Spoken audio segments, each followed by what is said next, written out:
ఉత్తరప్రదేశ్‌లో జరిగినటువంటి ఒక గ్యాంగ్ రేప్‌కి సంబంధించిన విషయంలో, ఆ రాష్ట్ర మంత్రి చేసినటువంటి ఇది ఒక రాజకీయ కుట్ర అనే ప్రకటనపై, అలాగే కేరళలో విద్యుత్ శాఖ మంత్రి మహిళలకి అగౌరవపరిచే విధంగా చేసిన ప్రకటనపై 2 కేసులు సుప్రీం కోర్టుకు వచ్చినప్పుడు, ఒక మంత్రి చేసిన ప్రకటనకి ప్రభుత్వం బాధ్యత వహించాలా అనే విషయం చర్చకు వచ్చింది. ఈ సందర్భంగా మెజారిటీ జడ్జీలు చెప్పిన తీర్పు ఏంటంటే, మంత్రి చేసిన ప్రకటనకు అది స్టేట్ అఫైర్స్‌కి సంబంధించిందైనా, స్టేట్‌ని కాపాడటానికి చేసిన ప్రకటన అయినా కూడా మంత్రికి బాధ్యత ఉంటది తప్ప, కలెక్టివ్ రెస్పాన్సిబిలిటీ అనే సూత్రంతో ప్రభుత్వానికి బాధ్యత ఉండదు అని చెప్పడం జరిగింది. కానీ డిసెంట్ జడ్జిమెంట్ ఇచ్చినటువంటి నాగరత్న గారు, అలాంటి ప్రకటన కనుక గవర్నమెంట్‌కి అలాంటి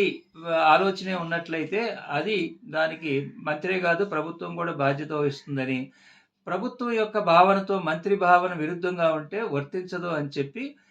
కౌశల్ కిషోర్ అనే